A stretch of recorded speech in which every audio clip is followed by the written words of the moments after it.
right, good morning, everyone. Thank you for joining us on episode 161 of Blowback, Exposing Imperial Decline. I have got my regular co-host, Ian Kummer, from a suburb in Moscow. It is 7 p.m. in Moscow. Is that correct? Yes, that's correct. 7 p.m. here. And Carlo Parcelli is our other co-host, streaming live from Washington, D.C. It is noon in Washington, D.C. And our special guest today is journalist Max Parry. He is streaming live from Baltimore, Maryland, where it is also noon. And we have entitled our program, this week's program, episode 161, is entitled Trump Surrenders to Deepest, Darkest China. And that is in reference to a most recent Trump social media outburst, which you may or may not be familiar with. So I do have a screen.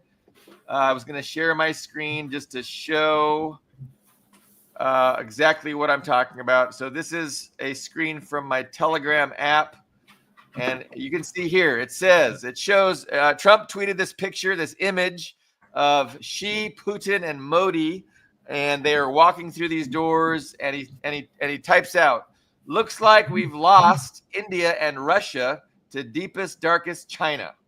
May they have a long and prosperous future together."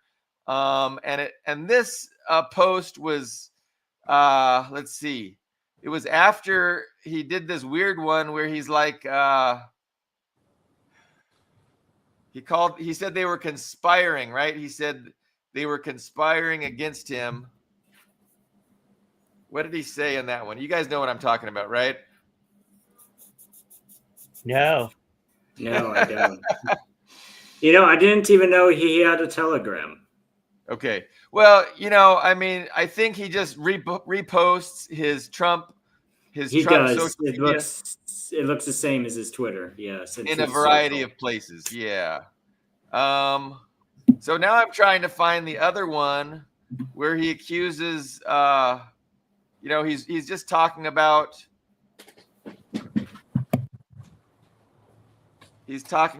their meeting there, the SCO Corp. Okay, I can't find it. But he does accuse them of conspiring. He's like, "You guys look like you're having a great time. Have a good time. And I know you're conspiring against us, China." Or something to that effect. But so it's pretty. It's a big disaster as far as Western imperialism and observing the decline of Western imperialism, to see how the behavior of the West has just pushed India, China, and Russia together seems like a catastrophe. It seems like a huge mistake. So I guess with that, I will open. I want to say one more thing. Fuck that. You guys aren't going to talk. Okay, one more thing. Last thing. I want to talk about Trump, and I want to talk about, his approach to these issues. And I want to talk about how, it doesn't seem like Trump really is committed to anything other than being non-committal. So I want to talk about Venezuela, and I want to talk about, Ukraine. So let's go with Venezuela first. In Venezuela, in August, Trump pissed off the neoconservatives, the anti-Venezuelan hawks, by allowing Chevron to begin work in that country and to export oil. So Chevron is allowed to work in Venezuela, and they get to pay the Venezuelan government a portion of the heavy crude oil that they produce from Venezuela. So this is beneficial. This is tremendously beneficial to the Venezuelan government, and it has really angered the neoconservatives, the anti-Venezuelan hawks. But so Trump, to blunt the ire of these neoconservatives, at the same time, Trump does all this nonsense, because the minute he inked this agreement, this oil agreement with Chevron in Venezuela, or allowed it to go through, he increased the bounty on Maduro to $50 million. And then he started doing this bullshit where he's sending U.S. Navy ships off the coast of Venezuela and attacking, these alleged narco traffickers. If you're trafficking, narcotics, why do you have 11 people on board this tiny dinghy?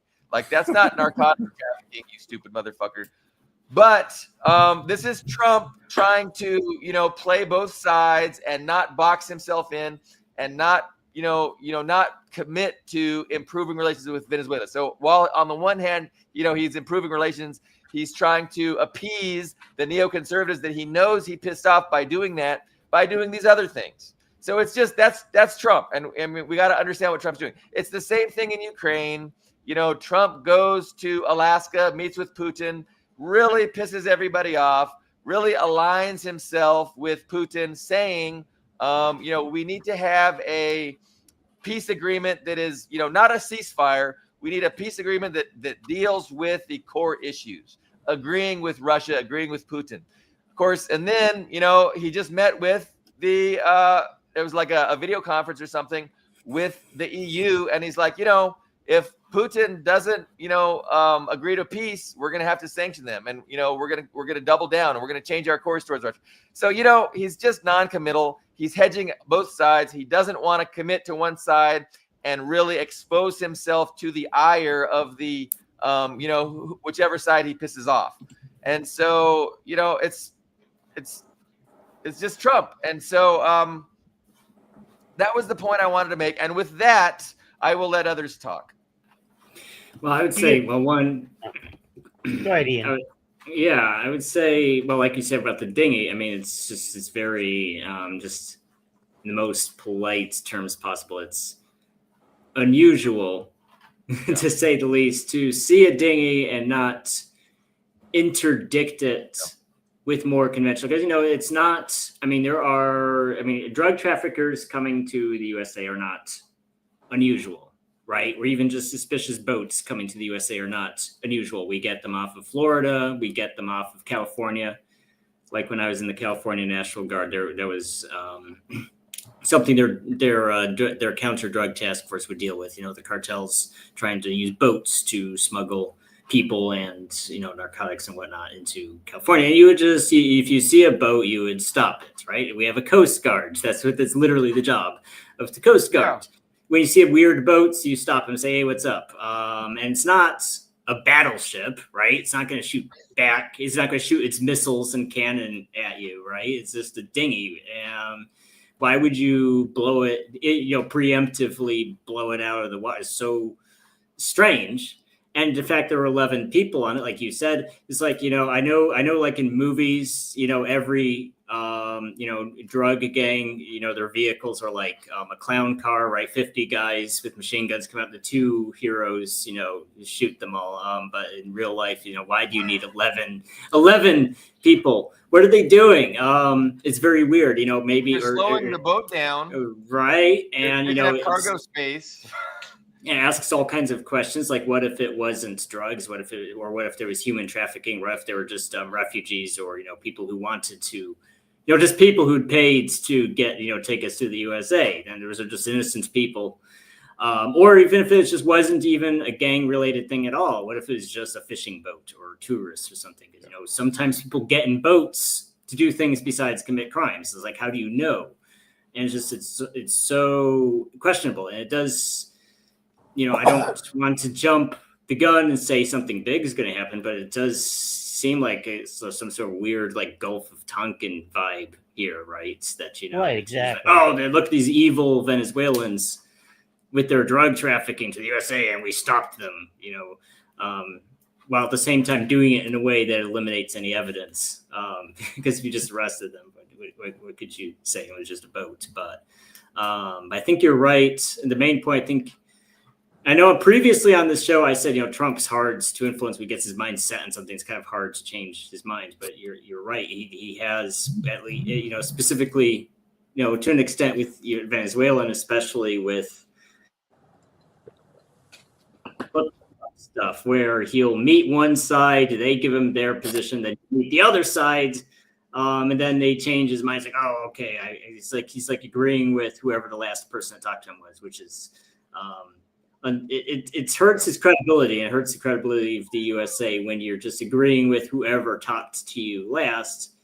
And it's kind of funny because you mentioned that China tweet. It's funny that specifically is funny because when Putin's and his team were here, they brought a bunch of Russian people here to, it wasn't just Putin, it was a whole group of people, and they presented this whole thing, including, the mining rights deal, collaborate in the Arctic, invest in the Far East, right? Because Russia has a lot of resources, but they lack capital, right? They so there's still that desire. It's like, hey, the USA can invest in Russia, and it's mutually beneficial, right? So but then Trump rejected it, and it really looks like they just offered it. They just turned around, and like that was pre-planned. If the USA thumbs their nose at the idea, they'll just offer it the same deal to China, which is what looks like what happens. They signed that he signed that new deal with China, and Trump's all talking about dark China, deepest darkest China. Was like, well, you're the one. It was you. You don't have anyone to blame for that, but yourself, because they offered it to the USA first. And I've actually been saying that on that show for a while, that they would like to deal. Russia is not anti-USA. It's not. It's absolutely not. Especially Putin's government. They would really like to have some sort of mutual understanding with the USA and some sort of economic partnership with the USA. And so it was Trump's own doing, and I think I can lay the blame at the feet, besides Trump himself, because of course he's a grown up, he's a big boy, he's responsible for his own decisions, but I think there's there's a little Rubio and those other little neocons in his ear, which I think you were hinting at too. Those guys have his ear. Rubio in particular seems to have his ear, and he's giving him all this nonsense, basically. And so I know Carlo. I'm sorry, I cut off Carlo. What Carlo? What were you going to say? Well, I don't even know where to begin. First of all, the singing of that small dinghy, we can dispense with that. That's bullshit. That's just high crimes and misdemeanors by the Trump government. To sense that Trump has any thoughts of his own, forget that idea. He doesn't. He doesn't want to be bothered. He just wants to be the god that he's presented himself to be. The China's connection with Venezuela. Look, China is in there helping Venezuela rebuild or build its infrastructure, including its oil industry, and the way that China is going to be paid back for that infrastructure is a $60 billion in Venezuelan oil. So they've got a stake in the game. I know when I was doing work with the Christic Institute, and I know a lot of people don't have a high opinion of the Christic Institute and their approach back in the day with Iran-Contra. I know just south of Nicaragua, there was a ranch in Costa Rica run by John Hull, who was working with the Central Intelligence Agency, and they were smuggling drugs. That was very clear. And so it's been the U.S. that smuggled drugs all along. This drug cartel that Maduro is supposed to be part of doesn't exist. Most of the drugs that come into the U.S., that is, I've heard figures as high as 98%, comes through on the Pacific coast. Where, if you look at a map, Venezuela has no connection to the Pacific coast. Colombia runs up along there. That most of the drugs come through Colombia, Bolivia, and Ecuador. And now 70% of the cocaine smuggled out of South America comes through Ecuador. Now, part of that might have occurred with the election of Gustavo Preto in Colombia, who has pledged 25,000 troops to support Maduro. And so this is, you can always make the argument. The simple argument is, and maybe I'll just leave it at this, is that this, somebody put it, well, let me say one thing about Marco Rubio. Marco Rubio's brother-in-law is a convicted drug smuggler and was smuggling drugs while Rubio was living in the same house as that fucker. So I'm telling you, forget the drug thing. That's just pure bullshit. Wall to wall bullshit. And because this is something ever since I was, in the 60s and the Golden Triangle, we knew who was smuggling the drugs. We were told by people coming back from Vietnam who was smuggling the drugs. Everyone knew who was smuggling. The CIA was smuggling drugs. Elements in the U.S. military were smuggling drugs. So we know who the drug smugglers are. It's a moot point. Anybody else accused of smuggling drugs in the U.S., you ought just forget about it. It's not significant. The U.S. is killing U.S. citizens with drugs. U.S. And I remember Gary Webb and the San Jose Mercury News. Now, a friend of mine and I, we would go to the National Press Building with some frequency. We went down one day and we went to the San Jose Mercury News office and we asked if we could copy Gary Webb's files. And they said, sure, not a problem. And they wanted something like, 10 cents or a nickel a copy. And we only had $11. But we gave them the $11. They let us copy all afternoon. We had tons and broadcast tons of information that the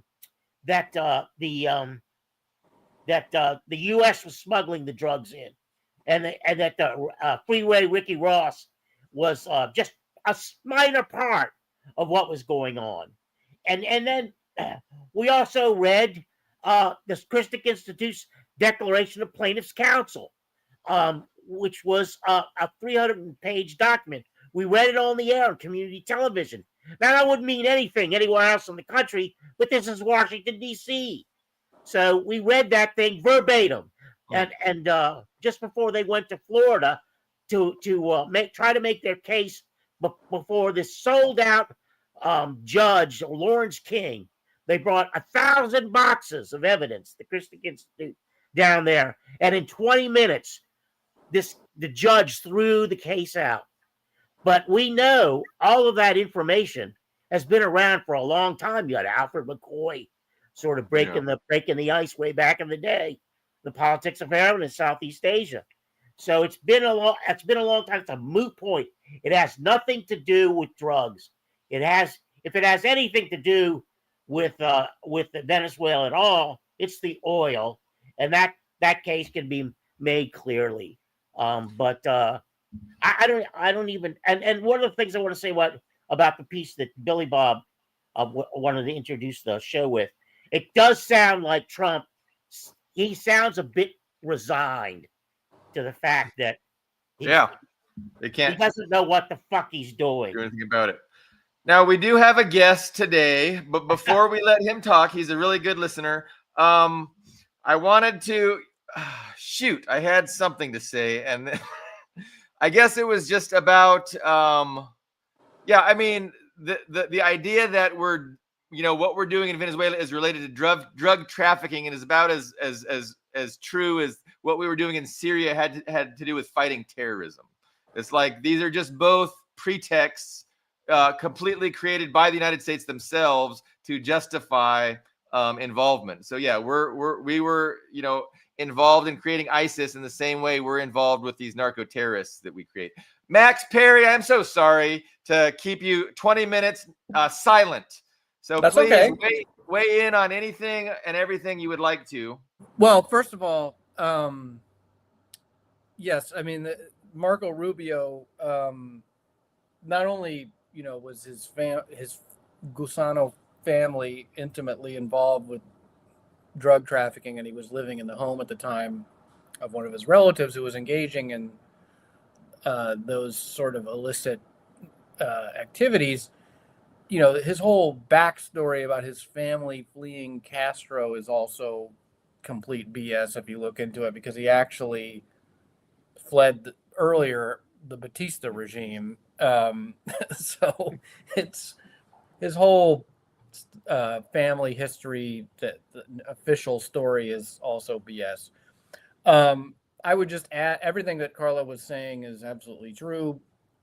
I would just add the other element that's, particularly in regard to U.S. the big drug problem in this country right now with fentanyl. I mean, I've written about this.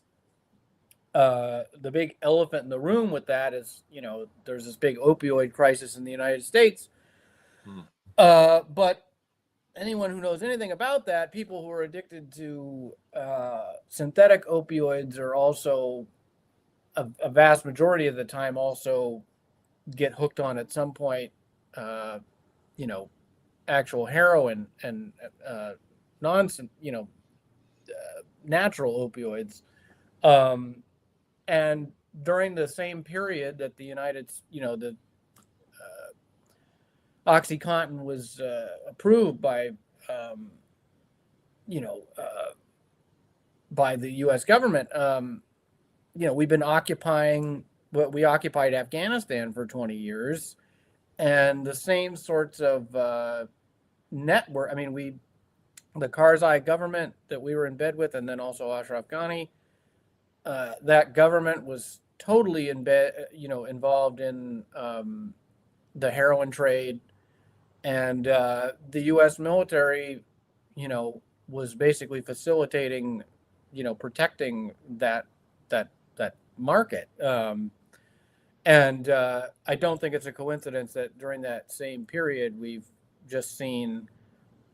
I mean, it's interrelated with the the opioid crisis in relation to synthetic opioids, because we've also had heroin pouring into this country as well. I mean, most of the world's heroin comes from Afghanistan, and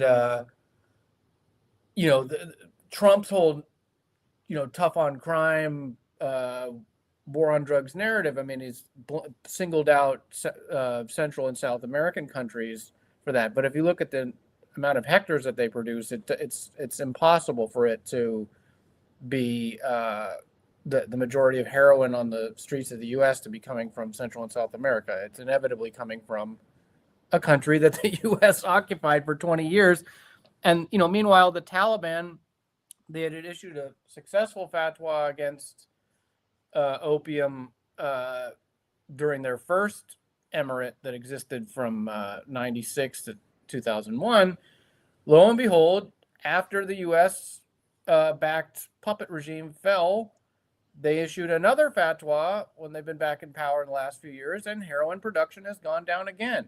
Meanwhile, during the intervening period, the 20-something years that we were occupying that country, we were spending millions and millions of dollars on counter narcotics operations, but we couldn't manage to eliminate the opium trade in Afghanistan.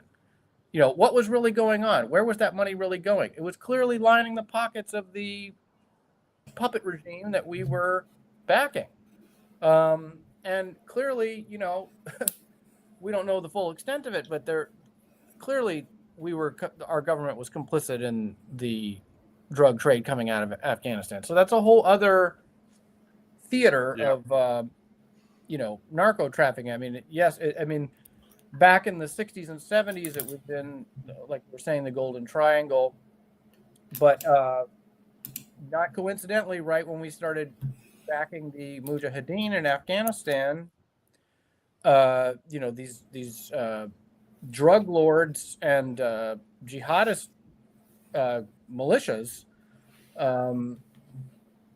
their whole insurgency against the Soviet-backed government and the Red Army was financed by the drug trade. So we became directly linked with that, and the Afghanistan, Central Asia became the epicenter of the drug trade. So, and that's also simultaneous with what was going on with the Contras and what you were talking about with the CIA protecting the cocaine coming into the United States and ravaging inner cities like here Baltimore was one of the worst hit. Well, that brings me to the point I wanted to make about how, as a class conscious, ruling class understands that it's it's those classes, I guess, that have the least to lose that are the most dangerous and most revolutionary. So during the 60s and 70s, you saw, Black Power movements, you saw MLK, Malcolm X, and those were all very threatening to the ruling class, because they realized that it's the most impoverished, it's those people with the least to lose that are the most dangerous. And so to deal with that, they assassinated the leadership, and they really did flood these communities with narcotics, which then gave them a pretext to, do the mass incarceration thing, and also just leaving those communities really broken and unable to organize and resist, right? And so it's just all of these policies are beneficial from the perspective of the ruling class. They're making a lot of money from these drugs, which are being used to finance their black operations around the world, off the books kinds of regime changes and anti-socialist activities, death squads, the cartels and these terrorist, ISIS and Al Qaeda. But it's also kind of neutralizing this threat of the underclass and disenfranchised black community that was quite revolutionary a few decades ago. And they've really like I said, decapitated the leadership, thrown so many people in prison, and also giving jobs to people that work in the prison industrial complex, and also prison labor. I mean, let's not leave out prison labor. But okay, so I wanted to say one other thing. Yeah. I agree with your assessment of Trump as well, Billy Bob. I think that he's actually a lot more savvy of a politician that he gets credit for, in terms of he's not really careful, Max, you're gonna piss off Carlo. Well, I just mean in the sense that he's not really a political person. He's just out for himself. He has multiple competing interests. But I do think he's pretty adept at playing off these different, like what you were saying about the neoconservative element within his administration that he's made compromises with, and also trying to appease his base and maintain this image of himself as this anti-establishment outsider candidate. So yeah, that's been his whole thing since he first ran for office. He holds something that's basically pure window dressing, like this Alaska summit. He did the same thing with, in the news today, I don't know if you guys saw, there's this story in the New York Times about how he approved this SEAL team operation, supposedly, in North Korea that was very reckless. I don't know about the validity of the story. It's the New York Times. It's the same SEAL team supposedly that, killed bin Laden, but Seymour Hersh totally tore that whole official narrative apart when that story came out. They knew where bin Laden was for years in Pakistan. But it does show how, he was holding these summits with Kim Jong-un, and meanwhile, people within his administration, like John Bolton, who's now under investigation, were undermining and scuttling his attempts at diplomacy. But whether or not it was actual diplomacy, it gave that perception that he was being diplomatic and doing things that previous U.S. presidents were not willing to do. But, at the same time, behind the scenes, he's supposedly approving, a raid to plant a listening device to spy on what Kim Jong-un is really doing. He's actually much more skilled of a politician in terms of just purely looking out for himself and playing off these different Yeah, we'd like him to throw Lindsey Graham under the bus, but he maintains really good relations with Lindsey and, golfs with him and has Lindsey believing in him. He also has a domestic agenda to look after. He has domestic policies. And so the neoconservatives will make, who also happen to support some of these domestic agendas, they have to come to certain compromises where there's a trade-off for certain things. I mean, like the Supreme Court and whatever else you want to name. He's got his the Bible Belt base as well. I mean, he's actually I think a more adroit, politician than is really than he's given credit for. He's really just out for himself, and he doesn't really have any core principles. So no, that's what I think too, for sure. And yeah, it's not an easy job to balance all these factions. I mean, if you commit to one direction, you're going to be destroyed by the other. Everybody's going to align against you. I have here Todd making a great point. We were, going back to the inner city and how that has kind of been wrecked to a great extent with flooding of drugs and things. And it's also totally cultural. A cultural assault where the white-owned music industry, promotes the most antisocial and stupefying. Anyway, not to be a prude and a boomer that just doesn't like gangster rap, but whatever. Anyway, sorry. But I go ahead, Carlo. I fundamentally disagree about Trump. I think he's a stupid man, a really ignorant man, and I look back at some of the presidents who didn't rely on their gut or their instinct as he claims to do, and they actually read documentation. I mean, you'd have to give some credit to Obama for doing some of that kind of legwork. Certainly, Kennedy did that. Johnson was much more astute than Trump could ever possibly be. What I want to say is, when Trump was first elected, my hope was that he would be so incompetent that he would be the final nail in the U.S.'s coffin.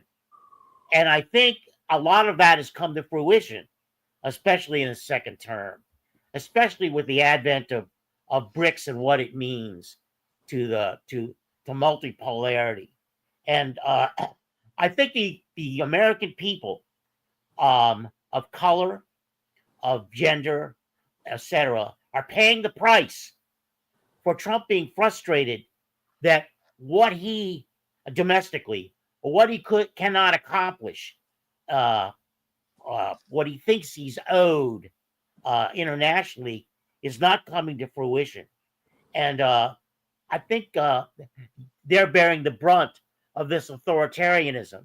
And it may be the kind of thing that people have to go through.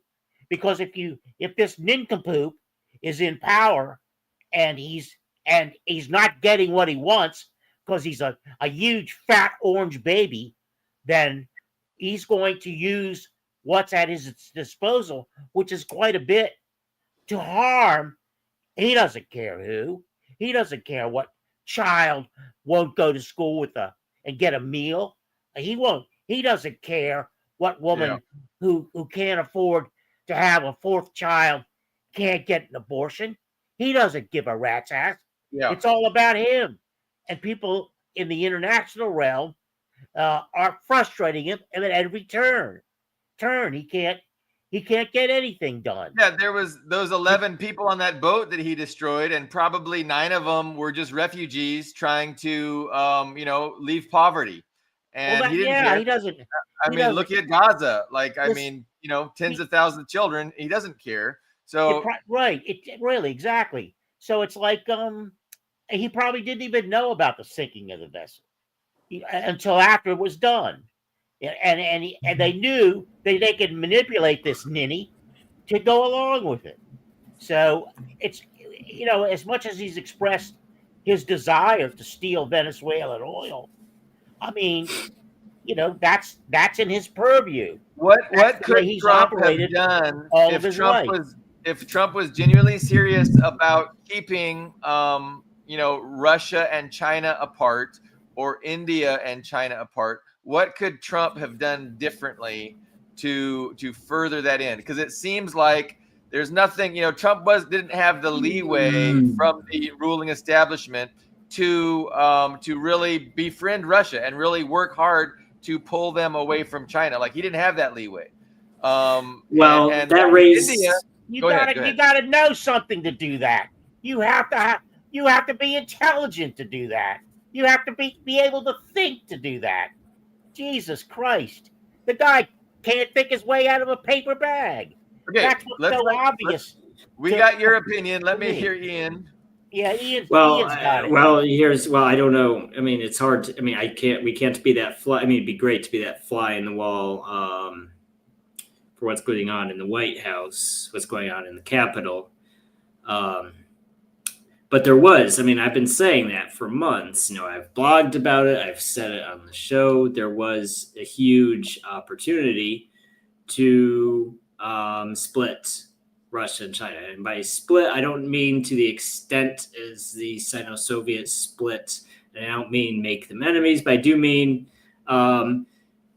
woo Russia from China to the USA. It would have actually been extremely easy because the Russian government, and I would say just Russians in general, prefer to be closer with America than with China. China is their neighbor, so they're not going to be like against China because, no matter what, this is actually the same thing with Ukraine. No matter what you do, you can't wish your country someplace else or wish an adjacent country someplace else. You're going to be neighbors. You have to have an understanding with each other, whether or not you like each other, right? But they would love to be more aligned with the USA, right? It was an extremely easy sell. It was like the easiest, the art of the deal. It's the easiest deal ever because they already want to do that. It would have been extremely easy. So I don't know if that's Trump. I don't know what mix of, Trump being told no or Trump just, there's probably a mix of different factors, but that window. It seems that they thought they could destroy. They had a legit chance of balkanizing Russia, and that's the strategy they pursued. Maybe, but it's well, the issue is that it's a closing window, right? I think when Putin retires eventually, it seems like he's never going to retire. He's just going to live forever and always be the president of Russia. But he is eventually going to Right. He said the Oregon thing. He's going to live forever and always be president. It's just going to be one president of Russia forever. Maybe that's what he's planning. But eventually we're going to not have a Putin. We're going to have to, and his government's going to be different people. We're not going to have Lavrov. We're not going to have all these all these Duma guys. They're kind of old to begin with. We're going to have a different set of people. A lot of these guys in their 30s and 40s who were contract soldiers in Ukraine are going to be in the government. Right, they're going to come back. They're going to retire. They're going to run for office. It's going to be a different government, and I think it's going to be a lot less. I don't think it's going to be anti-American. That's the weird thing about all this. Despite everything that's happened in the last 3 years, Russia is not significantly more anti-American than they were 3 years ago. They're more anti-European. Like they've really burned. Europe's really burned all their bridges with Russia. They're not going to come back for that, but the USA hasn't. So there is, I think, an opportunity, but I don't think it's an infinite opportunity, right? I think if this Alaska summit isn't going to be repeated in 10 years, I think 10 years from now, it's going to be a very different political landscape in Russia. And the opportunity for something like the Alaska summit is just going to not exist. Whoever's in office, whoever's in power, then is just going to be not interested in playing those games with the USA. So it's definitely a finite window, and it also makes me question among some of the other panel members here is a favorite talking point that the USA is going to pivot to China. It's like, well, if you're going to pivot to China, the most logical thing is to dislodge yourself from Russia's ass. Just dislodge yourself from Eastern Europe. Just fix that situation. So you stop pouring trillions of dollars into it. And so you can actually, if you want to pivot to China, you need to actually pivot to China. And I don't see any sign of them even pivoting to China, right? So it's like Well, the time to go ahead. I think, it's not that just in response to what Carlo was saying, I certainly didn't mean to imply that Trump is like scholarly or intellectual or had the even someone like Nixon was, in comparison to Trump was worldly.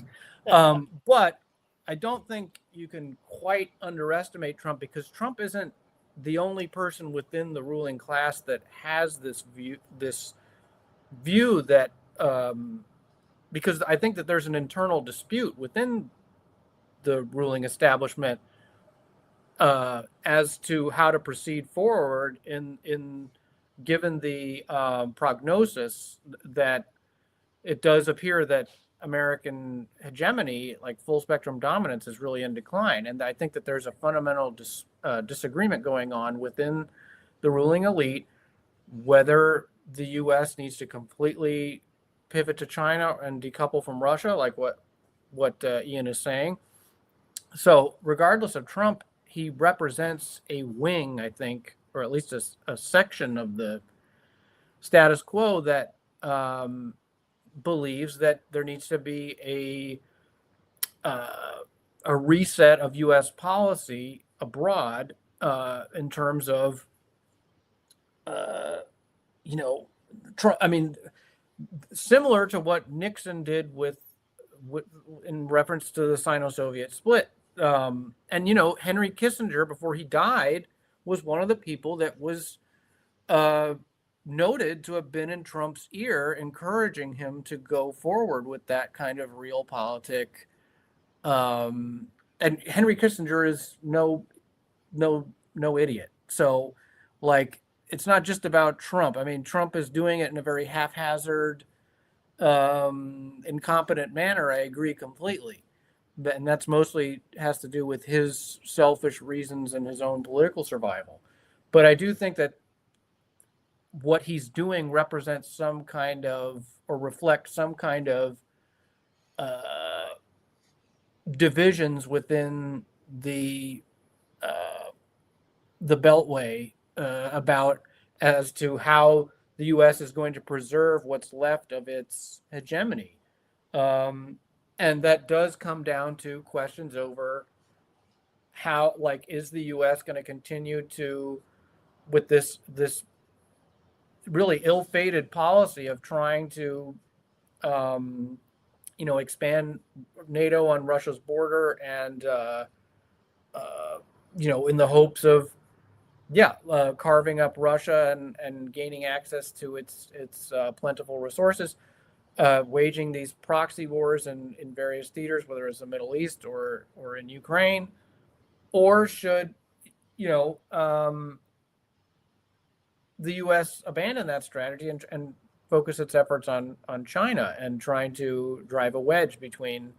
I mean, that's also, I think, to some extent, apart from the Zionism, I think that Trump wants to drive a wedge between Iran and Russia as well. I mean, so there's, I just think it's a mistake to underestimate Trump. And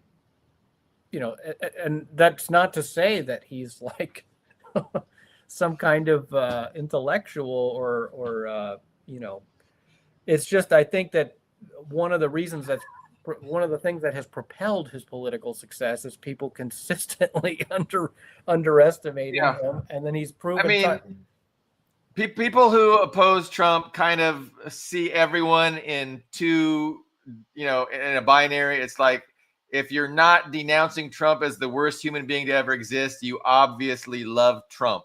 And because it's not even Trump, that. It's refusing to recognize that. I mean, the man has been elected I do want to say president something, twice. because Carlo mentions, this feeling that there was some sort of death knell or a nail in the coffin of USA. So I don't think I think U.S. hegemony is on the decline, but the USA is not going to cease to be, a superpower, one of the leading forces in the world. It'll be a multipolar force with the USA as a pole. But I do think what's going to happen is you're going to see it's going to be the end of the constitutional system in the USA, right?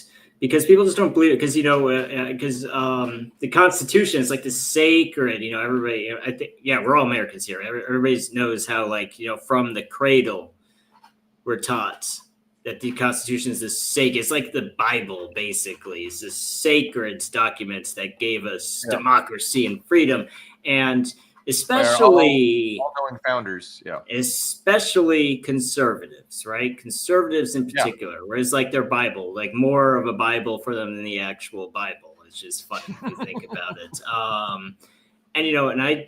And sometimes I feel like I am out of touch with what's going on back in America, because I've been gone for not even very long, just a few years, but even sometimes I feel like, I'm really out of touch with what I don't really have my finger on the pulse of what people are thinking there. But I see it, just from talking to people I still talk to there, and reading comments on the internet, reading American websites, and it's just that sacredness, that's the Constitution being so special, is just that feeling. So it is just gone. I think it's particularly gone for people under the age of 40, right? Because it's just like, if you were born, in the 1980s or later, what does the Constitution do for it? Well, it's always there to say, well, there's this good thing I want, but we can't have it because the Constitution, bars someone from just making that thing that I want to happen. But at the same time, it doesn't prevent bad things from happening. So it's like, okay, so the Constitution can't stop all the bad things in my life, and it can't and it's an obstacle to the good things I want in my life. So what is even the point of this document? And I even see like when I go on Facebook, when I go on other social media sites, I see more and more, right-leaning people say that. It's like, well, like left-leaning people say, well, don't you like the Constitution? And right-leaning people say, well, like I saw a guy this morning, he literally said, well, I'm not, I don't worship the Constitution, which is a huge, he's like, I don't worship the Constitution. And if, we need to change it or replace it, we can. It was just a huge, for me, even, I don't think anyone would, openly say that even 10 years ago, right? It was just. I've said it since birth, basically. Well, and the thing is, I see because I see Democrats say, oh, we have to protect, like I see CNN and all the Daily Beast, these kind of, Democrats leaning sites go, oh, well, the Constitution that, the Constitution this. It's like, you don't care about the Constitution. You never cared about the Constitution. You're only saying it because the other side's in power. So the reality is neither side of the aisle cares about the Constitution. I mean, one side right now is saying they care about it, but they don't. No. They're saying it because they're not in power. So the reality is no one on either side of the aisle really cares about it. So I think what's going to happen is there's going to be a very major, hopefully it's a bloodless transition. God, especially because we have nukes. I mean, good God. But I do think there's going to be a very major transition. I think we're going to have either, a very radically restructured Constitution or even just a new one. We're just going to have a completely different government. And I think it's likely that the national debt's going to go away with that transition, like the Soviets. Because the Soviet creditors, by the way, in Western countries who Nicholas II owed money to, because Lenin just said, well, fuck Nicholas, I'm not him. Those debts don't apply to us. A lot of people, and that was partially what fueled the intervention on the side of the whites in the Civil War, is because they were hoping that, if we reinstitute some sort of, constitutional republic or whatever, that they were very vague what they wanted, but if we get some sort of friendly government that agrees to keep paying the debt, that was part of the motivation for us. So I think there's something similar in the USA. They're saying, well, you know what, that was those guys. I'm not the one. Whoever makes that transition is going to say, "Well, I'm not the one who fought the Cold War. I'm not the one who invaded Iraq. I'm not the one who had the 2008 recession. I'm not the one who did the COVID spending." That was those guys. I'm just going to not pay it. I think there's going to be something like that happens in that transition. Go ahead. I have a question for you guys, but first I want to say I don't think the Western intervention or U.S. intervention is predicated on being able to pay back debts. I do remember when the Sandinistas took over, they had a $300 million debt left over from the Somozas, which they were paying back while they built clinics and schools and improved the roads and improved everyone's lives. And that was that came out in the form of a statement from the IMF that they were making great progress. Well, it's not. I'm not saying it's always in every single war in every single country ever. But I want to say in Russia in 1918. As soon as Jimmy Carter saw that, he started to ask for the creation of the Contras. It began under Jimmy Carter, and Ronald Reagan ran with it. But the question I want to ask you: does Donald Trump even know that China and Russia just signed this enormous pipeline deal? Yeah. Well, Ian referenced that earlier, and he mentioned that that pipeline was originally supposed to give the EU, all the energy that they're going to be extracting, all the natural gas. Yeah. So, well, it's tricky to say. Trump knows. Well, that's kind of the point. The point of my title was to point out that Trump understands that, like Trump registers that, and he could tell that this huge deal that is now going to China that was going to go to the EU is irreversible because it represents a huge investment and it's irreversible. And that's exactly what Trump was referencing in that tweet. Now, Trump might not write his tweets, but I'm pretty sure somebody's just explained it to him that what just happened was a huge and irreversible pivot by Russia to China. And that's it. And so Trump gets that. Oh, okay. I mean, I think there's a good chance that no one has told him, and he doesn't know. Well, here's why I think everybody's kind of missing, in this discussion. He's not Biden. He's not a walking corpse. Come on. So, I wouldn't say Trump is brain dead. I mean, Biden was, there's the Otto Penn scandal. I think, definitely, at least in the last 2 years of his term, he was brain dead. I think I don't think Trump's there yet. I mean, he might pull a Reagan, because Reagan had, was getting He's older Alzheimer's. than Reagan was. Yeah. Well, he was older than Reagan, so he might have that, the second term, we're not even halfway through yet. So he might, let's give him time. But I think he's aware he's not there yet. He's not in Biden territory yet. So Trump is a block. Yeah, right. I get Carlo. I get you don't like him, but you need to. He's a blind. He's a blind racist. I mean, he was holding like multiple rallies a day where he's talking for like an hour and a half by himself without a prompter. I mean, like, I do agree. There's definitely cognitive decline. There's definitely signs. Like, he's not what he even was the first term. 4 years ago, right? But he's not. I mean, his energy level. I mean, they're probably giving him a cocktail of drugs. Who knows? Like, I don't think that there's definitely signs that he's not as sharp as he was. And he's not he's not good at being articulate, but like, he's not completely stupid. Like, and he is getting briefed on things. I mean, he's the fucking president. Like, whether he's all putting it together, I agree, it's unclear. But like, I do think that like when he makes a tweet like that, it's in his own way, he is referencing that kind of development. Like, it was explained to him, this is a paradigm shift, and he's clearly reacting to it. I mean, he's definitely guilty of like reacting kind of like off the cuff to things, and certainly not censoring his words on I mean, he's the first president to ever do this, to use social media in this way. It does seem to me like he writes his own tweets. Maybe he does have somebody that draws it up for him. I don't know. But I just think it's a huge mistake to just, I mean, it's not that he's like playing 12D chess or something here, but he's definitely like clearly, like when he makes a statement like that, it's a strat. Like there is a method to some extent to his madness, and in fact, that's part of like making people think that he's stupid, like making people think that is part of his game. It's part of his shell game, I think. Well, he's bankrupted seven. He's gone to bankruptcy court 7 times. He was stupid enough to diddle little girls with Jeffrey Epstein, and now he's terrified that information will come out. I agree about that. You I'm can not, see it in his face.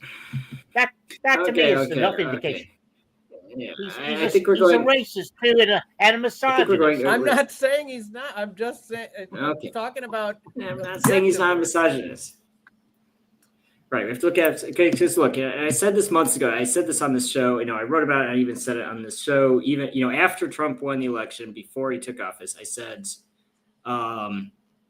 because I know this show is about geopolitics. It's about foreign policy, American-centric foreign policy.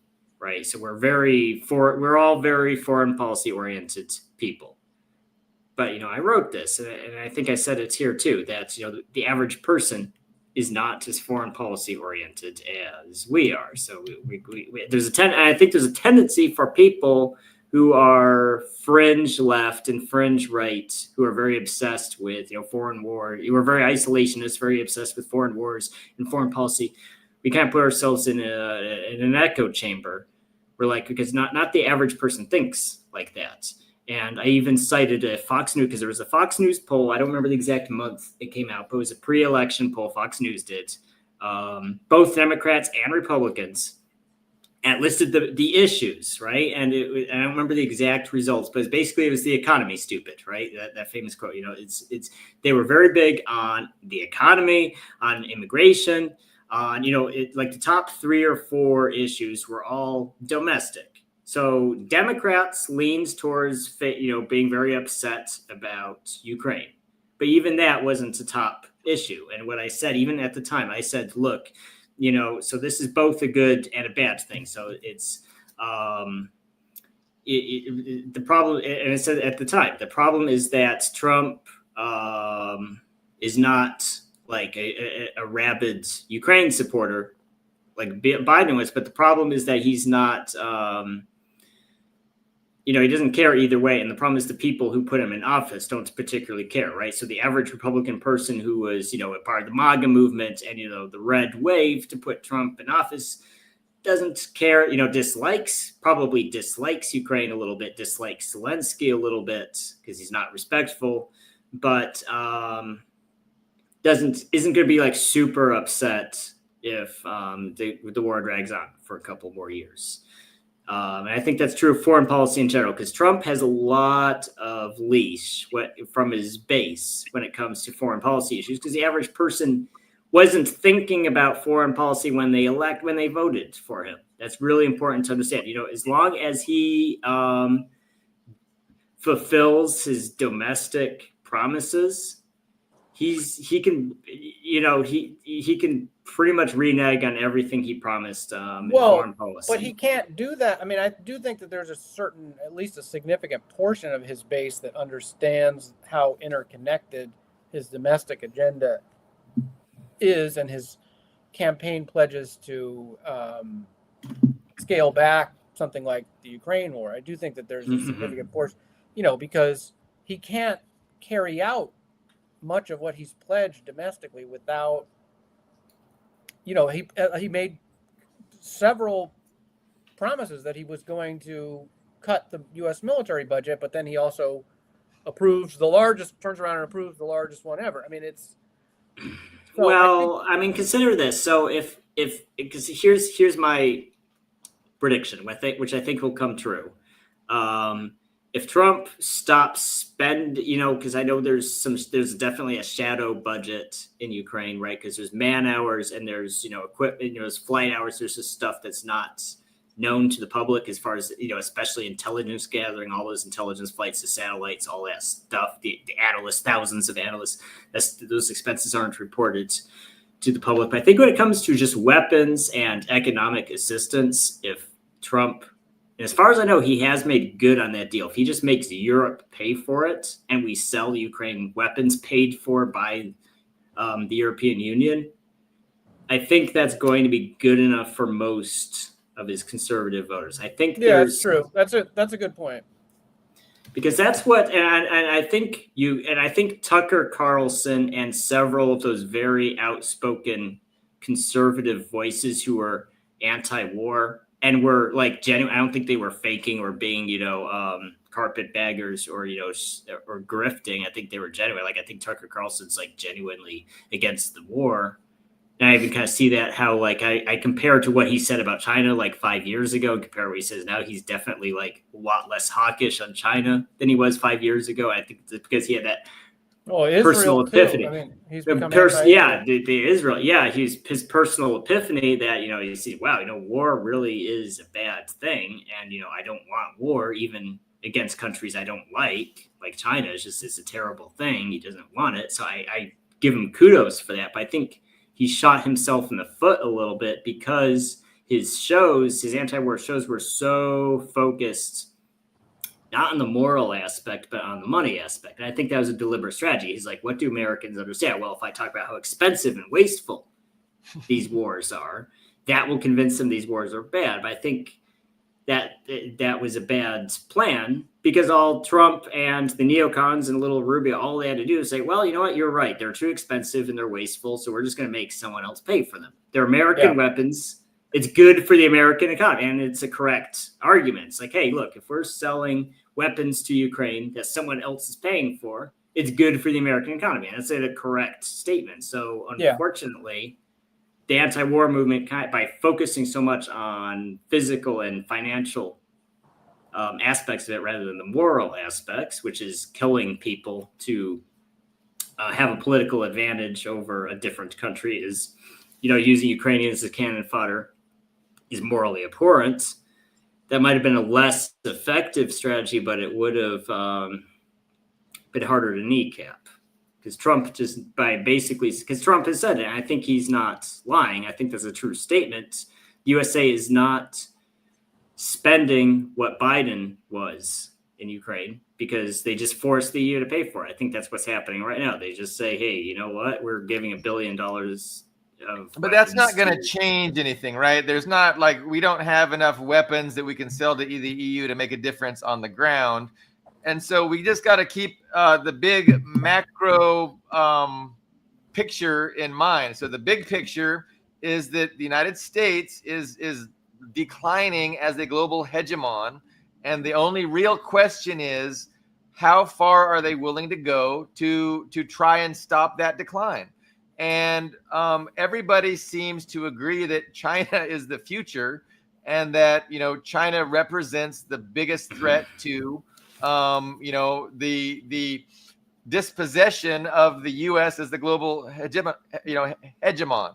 So we don't know to what lengths Trump is going to go to try and salvage and maintain U.S. hegemony. Ideally, the United States would just come to the understanding and realization that it's futile to think that they're going to be able to militarily or economically contain China, right? There's no cards. That's going to lose. Everybody ought to know that. But is the United States going to accept that and allow this new paradigm to take over peacefully? And so we don't know. We don't know what plans they have, what they think they can do. There's people, real smart people that are listened to, even in the alternative media, like John Mearsheimer, who think that it's not going to be too hard to contain China. Like China's containable and we can do it. And he was just over in Australia explaining to the Australians why ultimately you're going to side with the United States, because if you side with China, it's going to be very bad for you.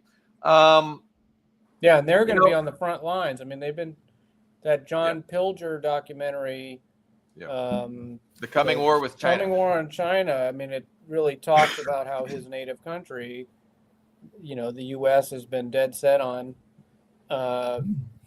instigating a conflict between Australia and China.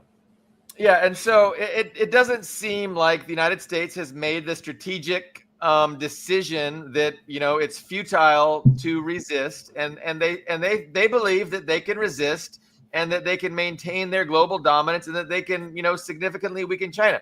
And we haven't seen that rolled out. I hope it never is get rolled out. I don't think Australia, not to cut you off, I don't think Australia is going to be, I mean, because Australia in World War II was a crucial, of course, it was a crucial logistical base for the war in the Pacific. And that's kind of the marketing campaign they're going with. But I don't really know, I see a few Chinese people online, there's a few Chinese writers I read, but I think you could ask 1,000 Chinese people, like if you just went through the streets of a major Chinese city and asked them, who do you consider a major geopolitical threat? I think you could ask 1,000 people and not one of them would say Australia. I do think it's a grift. To get Australians, because that's the joke everybody was saying a couple years ago when they bought all those tanks. It's like, okay, why did an island nation buy tanks from who's going to do a land war on Australia? So I do think it's a grift. I mean, are you talking about submarine deal? Like the submarine AUKUS deal security that they- pact? So anyway, they bought several hundred Abrams tanks at one point. Then they did that famous where they switched from the French submarine contract to the that's American. what I'm talking about. Yeah. So right now we're watching an effort underway to divide the world, on either on the side of the United States on one side or the side of China on the other, and the U.S. is losing that effort to prepare the battlefield for an isolation of China and for a containment of China. We're seeing them lose that in real time with, Modi going over to China and Putin, inking this big, huge energy deal with China. So again, this is what's going on. I just don't think this showdown. I just don't think there is a showdown between China and the USA. I don't think they're polar.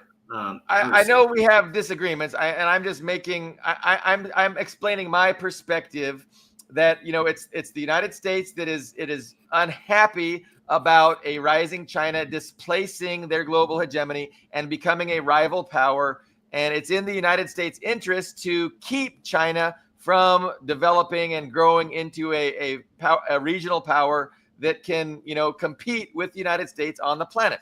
And so because the United States sees China as a threat, they're right now involved in preparing the global battlefield in order to put pieces in place in order to launch an operation which we haven't seen yet of containing China, which again is going to involve crippling China's seaborne imports and exports. And this is the hope. But to say that you haven't seen any of this take place just means that you're not paying attention, because again, we see what's going on in the South China Sea. We see how there's been an over decades long retooling of the Marine Corps, specifically intent on getting rid of armor and becoming a missile force in the South China Sea, specifically to interdict Chinese sea. So I mean, this has all been going on. But again, it would be nice if the West realizes its futility and gives up on this effort. I don't think that's going to happen. I think before Trump leaves office, we will see a heightening of this war with China, despite these big, huge losses that they just suffered with, ostensibly Modi and Putin and Xi, getting even in a tighter alliance or a tighter partnership. We're going to have to watch how it plays out. But I mean, it's definitely a decline. Our show is called Observing Imperialist Decline, and definitely last week with this SCO conference, I mean, we can see that Western imperialism is definitely in decline, and I mean, we can see it playing out in real time. Max, do you want to try and convince Ian of China's? I think to a certain extent, a lot of people are oblivious to this because it's not really talked about very much in the media. I mean, it's not really covered, how,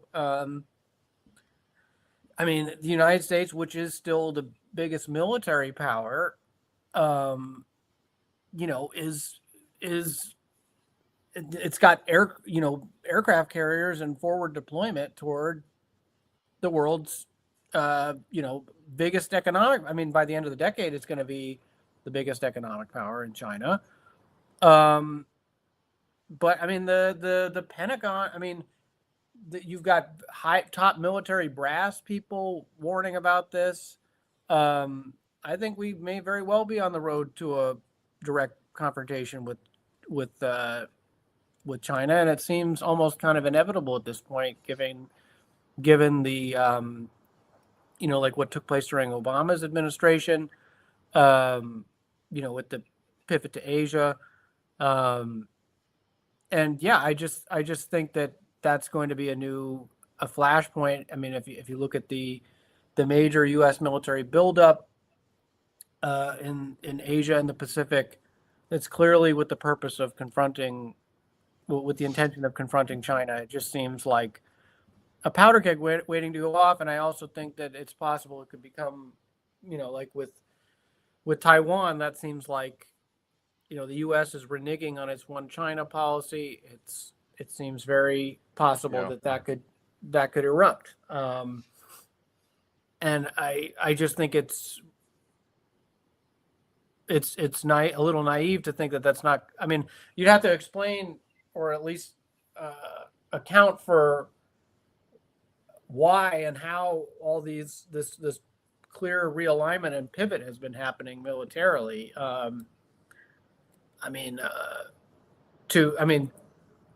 To explain. I mean, this can't just all be theater in my.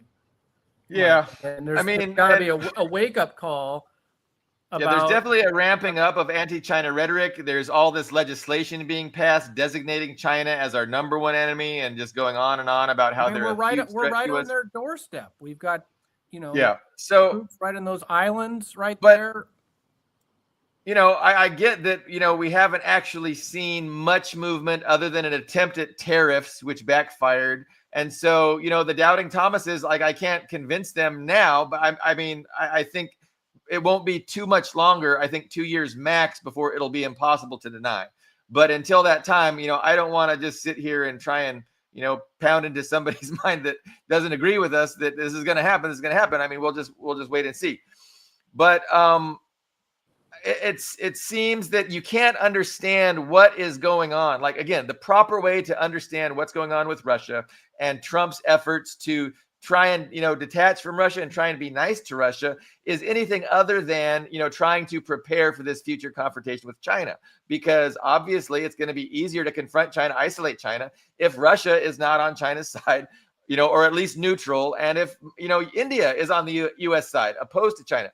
And since these things don't seem to be happening, and this week specifically, we see the opposite of that happening, it's a big L for empire. And that's great. Like, that's good.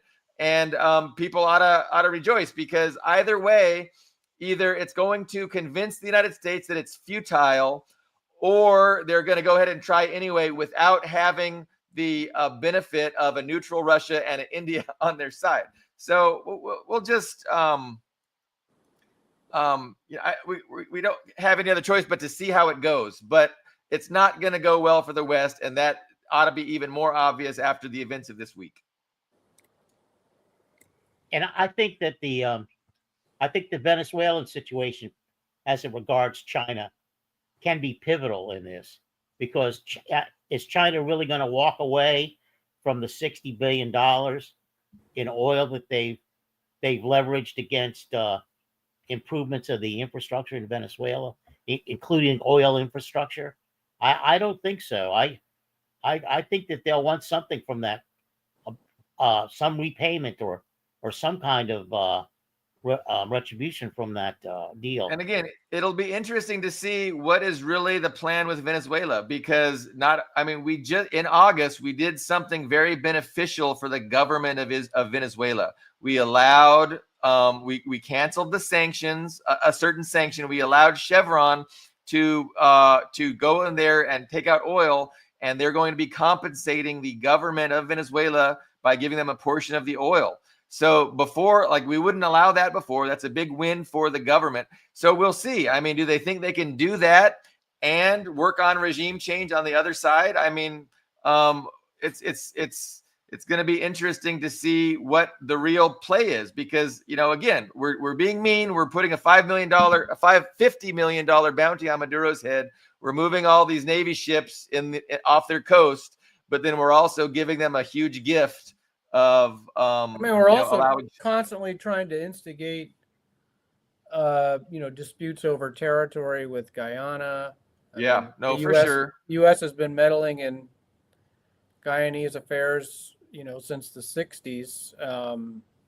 And there's historical disputes over territory and resources, and that's been a longstanding U.S. strategy to pit those two countries against one another, and that's another wedge that the U.S. has used. So, and that's been threatening to come to a head, my understanding, the last few years. So we could see that as well.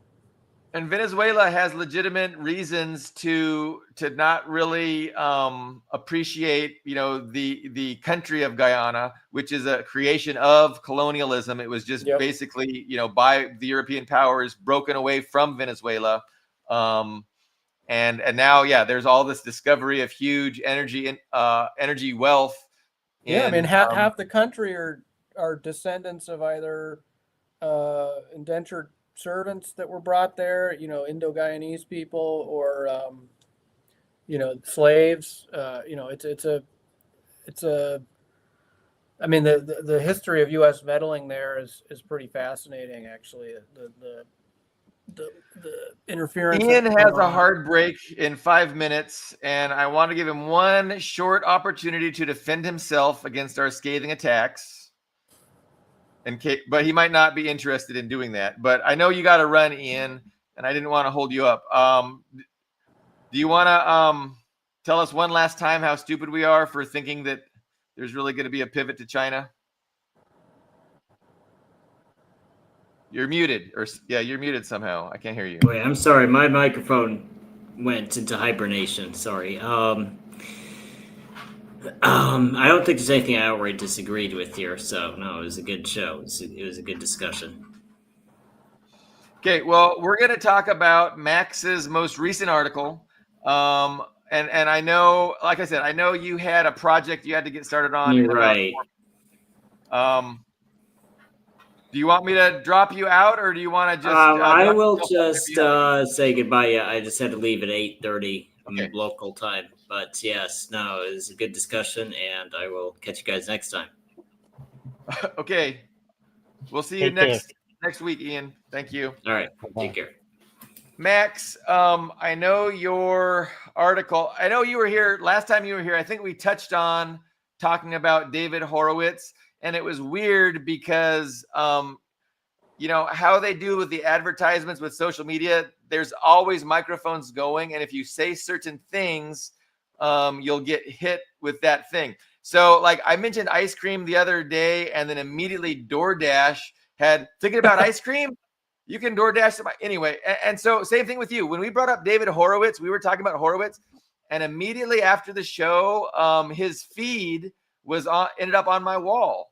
And so I actually engaged with him before he blocked me, for maybe, a few comments. Posthumously? Oh, you know what? I might have two people. I think I'm confusing two different He's no people. longer with us. What page am I thinking about? Grave. So no, I'm definitely confused then. I was, and it might have been a David Horowitz page managed by somebody who isn't David Horowitz, or I could have just have a different name, that's a slightly different name in mind. But regardless, tell us about your most recently published article, which is in the description here of the YouTube video, a link to it. Who was David Horowitz, and why do we hate him so much? Well, it's actually, I mean, I don't. Yes, he became an absolutely loathsome, horrible person. But the crux of my article, the purpose of my article, is not to to just celebrate his passing. It's actually sort of he basically used his personal biography, which is he for those who don't know, he died in April, I believe it was, at the age of 86. He had suffered from cancer in the last few years of his life. But David Horowitz was basically at one time a prominent figure in the New Left in the 1960s and 70s. He was a Marxist, and he was also an editor at Ramparts magazine, which is a legendary publication. And in his later life, he became a conservative and a prolific writer, denouncing basically the numerous causes that he had championed when he was younger. He also became a rabid Islamophobe and a huge supporter of Israel. When he first converted to conservatism, he was a neocon. But then actually in his last few years of his life, he became a rabid Trumpist, and he's actually even said to have been a personal mentor to Stephen Miller and Charlie Kirk and numerous other big people in the Trump camp. So his political trajectory is very interesting to me. I mean, he was also, he was actually, even though he was of the New Left when he was in his youth, he was actually raised by old school Marxist, Leninist communists. His parents were, Jewish immigrants from the Russian Empire who were, when they came to the United States, they became very loyal members of the Communist Party of the United States. They were on the front lines, protesting for civil rights for Black Americans. They were really awesome people, actually. It's very sad what ended up happening to him. But basically, I just use his political biography and his personal biography to sort of talk about the context that was happening around him. Because at one point he was a very serious leftist. I mean, he was not only the editor of Ramparts, but he was very much involved as an activist with the Black Panther Party. He helped them set up their school in Oakland. He was personal friends with Huey Newton. And so I get into sort of his personal journey. And one of the things that he always cited that was sort of like the reason for his drifting to the right was a murder that took place of one of his friends that he claimed was committed by the Black Panthers. And that was sort of the start of his epiphany.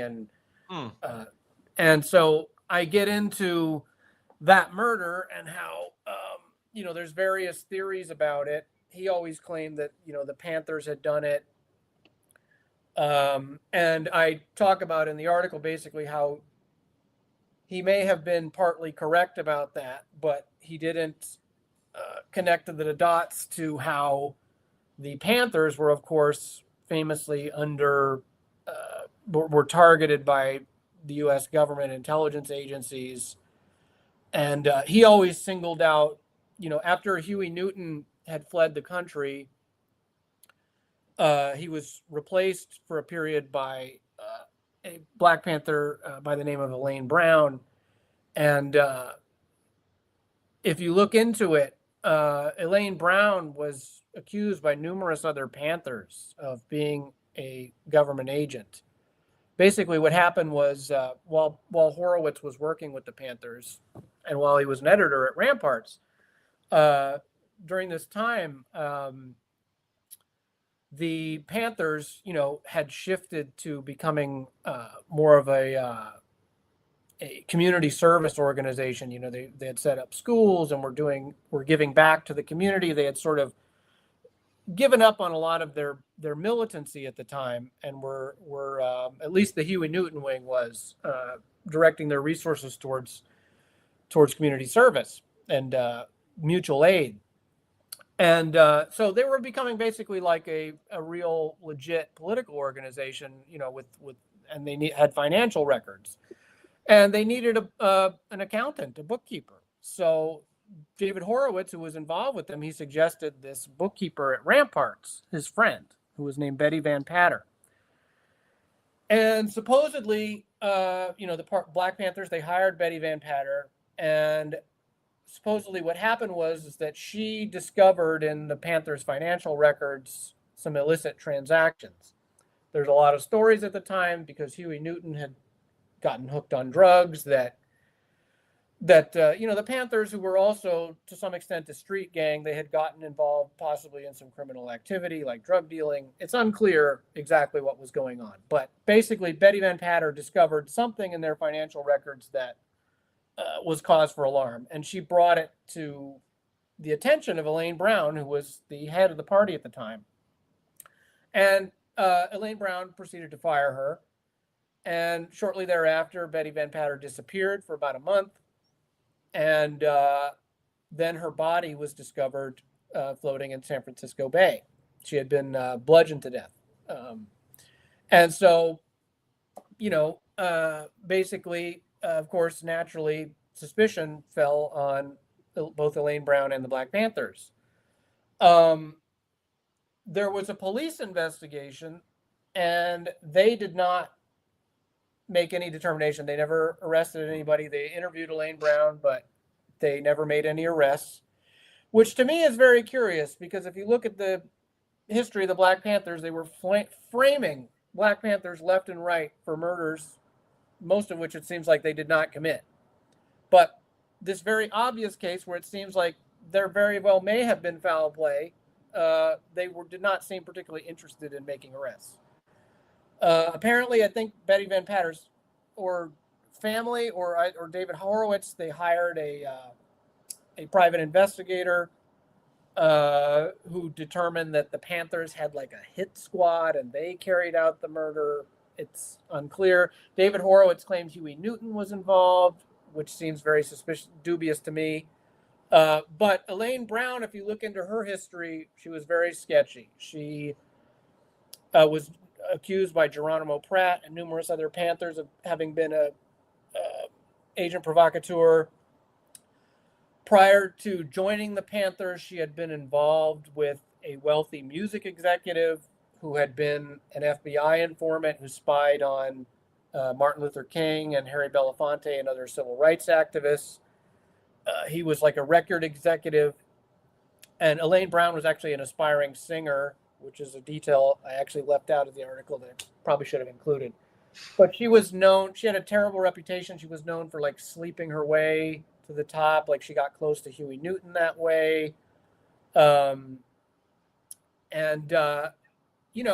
It seems to me like Elaine Brown was protected by the authorities, and that's the reason why they really didn't investigate this murder, which put a big dent in the Panthers' reputation. It was widely believed that they had been involved in this somehow.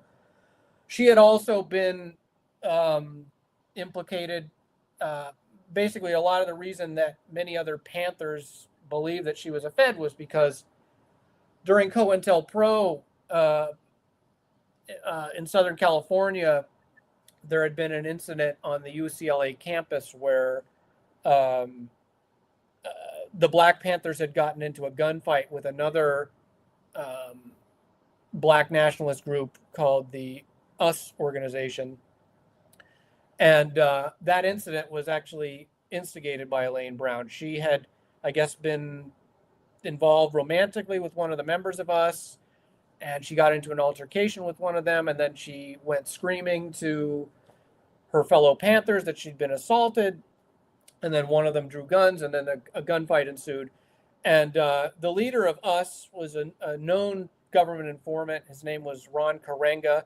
If you look him up, it's actually very interesting. He was actually the creator of the alternative African-American holiday, Kwanzaa, which a lot of people don't know. Kwanzaa was invented by an FBI informant, basically.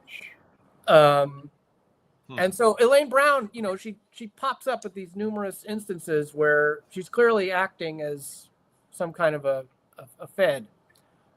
When she ran for I first became aware of that when she tried to run for the Green Party's presidential nomination in 2008, which was the year that Cynthia McKinney was the nominee. And Cynthia McKinney had a show at the time, I believe, and she interviewed Geronimo Pratt, and Geronimo Pratt made these allegations. There's also a documentary that people can watch called All Power to the People, where numerous other Panthers accuse her of being an agent. And so, long story short, I basically talk about how this incident that so supposedly was the catalyst for David Horowitz having a personal crisis and going over to the right was likely the product of, CIA and FBI counter-espionage on the left. I mean, Ramparts was also targeted by the CIA's Operation Chaos. And I also just kind of use his personal history. He talks about how the reason that he became a new leftist and abandoned like the orthodox Marxism of his parents was because of Khrushchev's secret speech and the Soviet intervention in Hungary. So he was already rebelling against his parents, that old school Marxism. And he became a 60s radical. And then he made another political shift to the right when this whole thing happened with Betty Van Patter and the Black Panthers. But then, it's almost like in the last year of his life, that inner rebel came out, and he actually, because there were a number of other personal friends at Rampart, several other writers who had a similar road to Damascus, where several other writers at Ramparts who were new leftists became arch conservatives like him, but they were very much in the neocon mold. So in the last years of his life, when he became a Trumpist, they were appalled and denounced him. But it's just throughout his life, he just was constantly like a chameleon making these political transformations. So he's kind of, I think he had really serious psychological problems. But either way, if you look at any interview with him, he was obsessed with the Van Patter case and claiming that the Panthers had done this entirely on their own accord, that they were this evil organization, that he'd been duped by them. But if you actually look into it, I think that there was,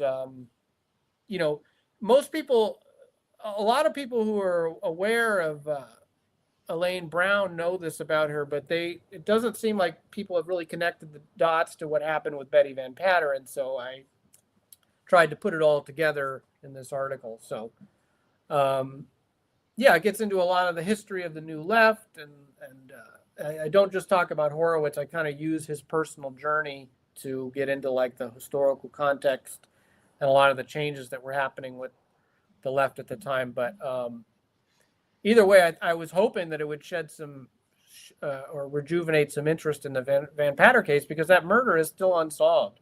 I know her daughter is out there somewhere still she believes the Panthers were responsible, but every interview I found with her, she doesn't seem to be, she seems to just think that, Elaine Brown did this because she was a terrible person. There doesn't seem to be any implication that, the government could have been protecting her, and that's the reason why she was never brought to justice.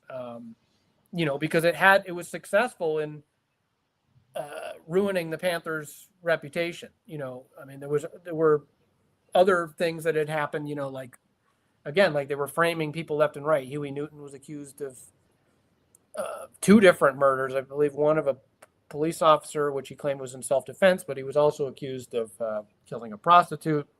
It seems to me like those cases were trumped up. Though Huey Newton had become very troubled. He'd gotten hooked on drugs. And a lot of people actually allege that Elaine Brown was the one who had,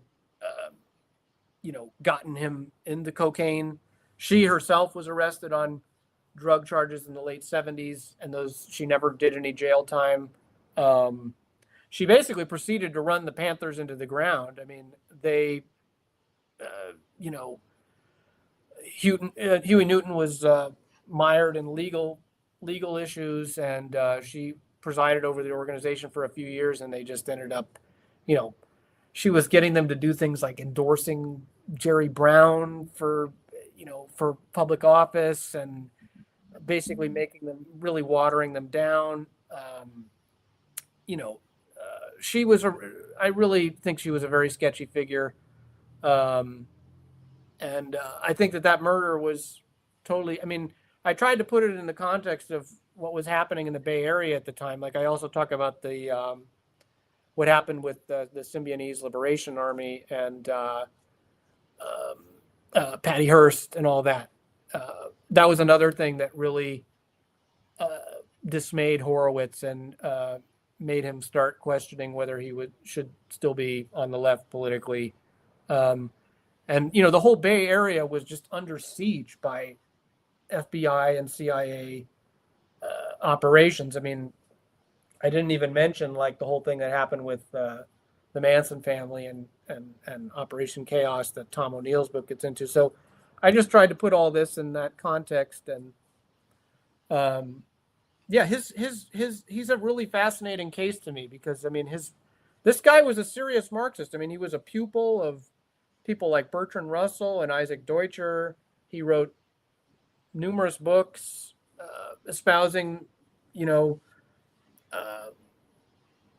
criticism of U.S. foreign policy from like a new left perspective. He was a serious, sophisticated Marxist at one time, and he later became a friggin' Trumpist. I mean, it's just a bizarre political journey. So I think it's kind of like I used his individual case to like analyze a lot of the political history of the left in the latter half of the 20th century. So I hope people find it interesting, and I hope it renews some interest in the cold case of Betty Van Patter, because that's been used a lot to say that the Black Panthers were this militant street gang that were engaged in criminality, and individual members very well may have been involved in that murder. It does seem very suspicious, but I believe that it would have been a product of the FBI infiltrating that organization. And I think that people need to look at Elaine Brown. She's apparently still alive. Hopefully she won't sue me. But I'm not the first person to make these allegations. So no, that's interesting. I mean, to try and figure out, the motives for someone, just being so ideologically. He clearly used it. I mean, he politicized that whole murder. I mean, he just used it as an excuse. He had psychological problems and just went off the deep end. I mean, it's one thing if he like became a liberal or something, but he went completely, to the extreme right. I mean, he was a racist. I mean, in a weird way, I kind of feel bad for the guy. I don't know why. I mean, because he's a terrible person. But just reading his memoir and his family history in kind of a weird way, after spending so much time reading about him and watching interviews with him, in a weird way, I kind of felt bad for him. I think he had psychological problems. Yeah. I would be interested to get Carlo's perspective on this, just because I'm sure he remembers Ramparts at the time and how significant it was. And, that's your generation. So I just would be curious, any feedback you could give me on what you think about it. So, well, I by the time we began doing the TV show, and the way we did it was to go down to a bookstore called Common Concerns in DC, just south of DuPont Circle, and go through the magazines and pick articles that we wanted to read on the air verbatim. That was the deal we had. And by that time, he'd already turned. Yeah. So my memory of him is not from I wasn't involved in that aspect of leftist politics at that time. I was more involved in international politics and not so much with domestic politics. And so by the time we had the show going in earnest, he wasn't a factor. He just didn't appear obviously in any of which you would call at the time left-wing materials that we leaned on. I don't have that much of a of a of a memory of his early work or of his conversion to right-wing politics. I really don't. Can't contribute much. Sorry. The only thing I would say is that I wouldn't underestimate or ignore the role that tribalism, rank support for Israel, or thinking about reality in number one issue, what is good for my tribe. Yeah. And that can affect people, and people that have that as their number one priority for whatever reason, all these other things, they can come and go. So they can easily move from this to this to this, because they're all subordinate to the number one thing is, what's in the best interest of my tribe. So yeah, I talk about that. That he, like I said, he himself was, he was not alone. There were several other writers like Saul Stern and a few other people at the magazine. Saul Stern was actually born in Israel, and he was the one that did the big historically important article that Ramparts was known for about the CIA funding the National Student Association. And he became a right winger too, because he was turned off by the response to the 6 Day War. And there were a number of people at Ramparts.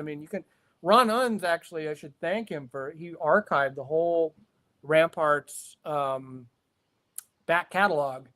So I went on there and I read dozens of issues of it. And there were articles like during the 6 Day War by purported leftists, like supporting Israel. That was an issue. And most of the masthead of Ramparts consisted of writers of Jewish descent. And the FBI, even during COINTELPRO, they had tried to submit fake articles and stuff, trying to whip up divisions within Ramparts itself, to start infighting there. Because there were some people like Robert Scheer, who's still around. He still runs Truth Dig and Scheer Post. He's still alive. He's still a leftist. He was very anti-Israel, but there were other people at Ramparts that were more sympathetic. And I think the New Left in general, because going back, the Israel had pretenses of being a left-wing country, at least in the beginning. There were still people that were certainly a lot more than now, were sympathetic to Zionism. And there were still some people hanging on to the idea that Zionism and left-wing politics were compatible. And so there was some division. But I do think you're absolutely right. I think a lot of his right-wing conversion had to do with, because even when he was a leftist, he was a big admirer of this Zionist socialist. I think it's pronounced Buber or Martin Buber. He was like a Zionist socialist who, on the surface, he argued for equality between the indigenous Arabs and the Jewish settlers, but it was really in Congress. It was just an irreconcilable contradiction. Supporting Zionism while also claiming to oppose it. It was just, and I think that those contradictions just came to a head, among other things that he cited, like what happened with the Panthers and Betty Van Patter, and also he was very turned off by what happened with the SLA and the Weather Underground and the ultra leftism, which was also a product of the CIA and the FBI infiltrating the New Left. I get into it. The SLA was totally a product of some kind of operation because the guy that headed that group was this weird informant. I just saw his death as a excuse to get into all this history and talk about this stuff. So I hope people find it interesting, even if they're not fully aware of Horowitz, though he has been a very visible figure for a long time. It's just so ironic. For Ramparts, he wrote great, sophisticated articles talking about how, the Ford and Rockefeller foundations were making this revolving door between like the foreign policy elite in DC and American universities. Cut to decades later, he's like, this right-wing demagogue, like having these confrontational appearances with, getting in left-wing student activists' faces saying, "Do you condemn Hamas?" Decades earlier, he'd been part of like some of the first rallies on the Berkeley campus against the Vietnam War, way before it was big and popular. We're talking like 1962. Like this guy was like right there organizing stuff. I mean, he was a legit leftist at one time. So Yeah. it's very sad what happened to him. Yeah. And he became a terrible racist, I mean, I think it would, even towards black people. I mean, I think a lot of it, I mean, how do you go from helping the Black Panthers set up a school to like saying things like, I don't think slavery was that big of a deal. I mean, just terrible. I mean, he had something really wrong with him. I almost feel bad for the guy in a way. After World War II and the Cold War ensued, it's like it's really the struggle over ideology, the ideological struggle by the Western ruling class to really stamp out the communists as an ideology and to put in place a compatible left. Gabriel Rockhill, of course, is the foremost expert on that effort by the Western ruling class to infiltrate, academia and to push this leftism that is compatible with imperialism. And it's really, I mean, they're very scathingly critical of imperialism, but at the same time, they say, well, there's really no alternative. Socialism doesn't work. The Soviet Union was a failure. China's capitalist. Yeah, and that was exactly Horowitz's politics at the time. I mean, he wrote a book called The Free World Colossus that was a critique of U.S. foreign policy, and he laid the fault of the Cold War on American imperialism, but he also just repeated all these talking points about the Soviet intervention in Hungary, and that was the new left. I mean, and he was getting that from people like Isaac Deutscher, who was like his Trotskyist mentor. Isaac Deutscher was Leon Trotsky's biographer. Horowitz was totally of that mold. And I tried to talk about it in the article, like the foundation. I mean, the new left emerged out of the sort of political confusion that happened after Khrushchev's speech and the disagreement on the left over what happened in Hungary. And so a movement that was like kind of founded on that, in that context, had sort of shaky foundations to begin with. And I think that, I mean, Horowitz obviously took it to the most ridiculous extreme, going all the way to the right. But I think there was like a credulousness, there at the start that, he just took what Khrushchev said and the reports about what happened in Hungary at face value. There was no intent to interrogate whether those accounts were true, So I just tried to use his personal trajectory as a way of getting into that history and what happened with the New Left. And I hope people find it. And it seems that people who identify as Jewish, even if their parents were strong supporters of the Soviet Union and Stalin, that next generation was really susceptible to Zionism, and it was because they how the West really turned the Holocaust itself into this like religion.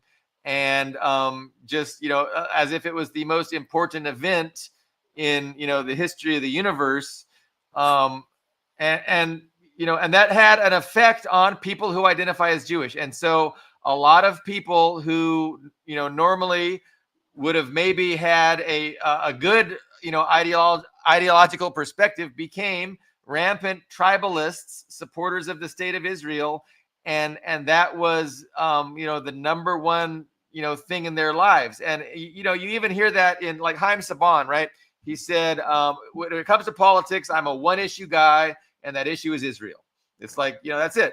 And I think that a lot of people who identified as Jewish were susceptible to that, and that is playing out today. And so it's really awful. You have people like Norman Finkelstein, who, of course, his parents, he always talks about how his parents revered Stalin. But even he, really, I didn't know that. Yeah, I know. You couldn't say anything bad about Stalin in his house. And it's unfortunate because, of course, he is not he's kind of an anti-Stalinist himself, but at least he definitely didn't turn to tribalism. And he sees, Zionism and the exploitation of the Holocaust as a reprehensible thing, in order to, facilitate the creation and the support for the state of Israel that is, illegitimate and genocidal and all that stuff.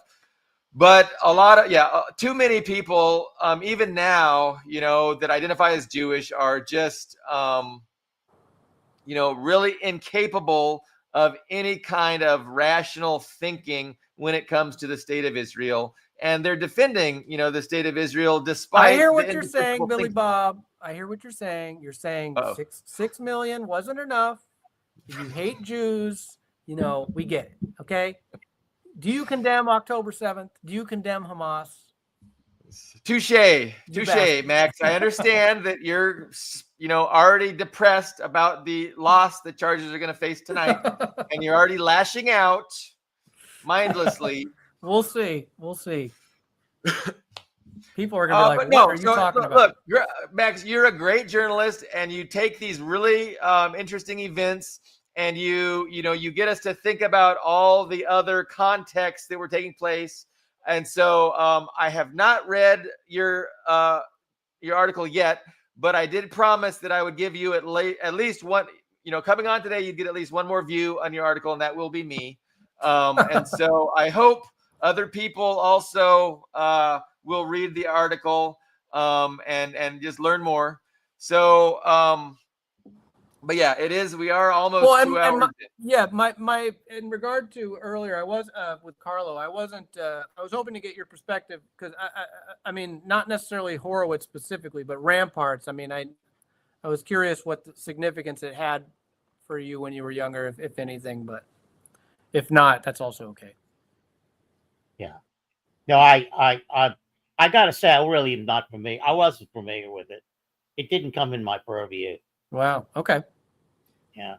Yeah, I've heard of it, and I knew it was an important publication back in the day. And I'm thinking early '80s, or is that already too late? No. It was it was '60s, and it was done by the mid '70s. So it was. Maybe there was a movie called Ramparts that I'm. I was kind of wrapped up in Vietnam, and then the Church Committee and the Pike Committee. Well, I mean, it was so big. I mean, to give you an idea of its significance, I mean, when Martin Luther King came out and spoke out against the Vietnam War, he cited the Ramparts photo essay. I think it was called "The Children of Vietnam," which had all the pictures, of the effects of Agent Orange and stuff on Vietnamese kids. That's what he cited, motivated him to finally say, I'm enough is enough. I don't care if I piss off the Democratic Party. I have to speak out against this. A lot of the stuff about, like the Congress for Cultural Freedom, that had come out earlier in the New York Times, but the full extent of it, they did this big expose on the CIA funding the National Student Association. Ramparts really blew the lid on a lot of things. It was they published Che Guevara's diaries. They published Eldridge Cleaver's memoir, Soul on Ice, that was compiled from articles that he had written for Ramparts. It was a big deal back in the day. So there's not really a modern equivalent of it now, but I mean, it had, for a independent subversive outlet, it had, 500,000 subscribers, which is like unheard of for any kind of subversive outlet now. So, yeah, it was a big deal. So, and the fact that Horowitz, he's when he died, he was like cited as like Stephen Miller's like mentor. I mean, he had sway in the Trump administration. I mean, Stephen Miller is pure evil. So he was a significant figure through a long period of political history. So. Okay, I'm going to check it out. I encourage everyone else. And thank you so much, Max, for being our special guest. Yes, thank you Thank so you, much. Carla. Thank you for having me. joining I me. really appreciate it, guys. Okay, we will Thank have you. you back soon. We'll see you then. All right, take care. Bye-bye.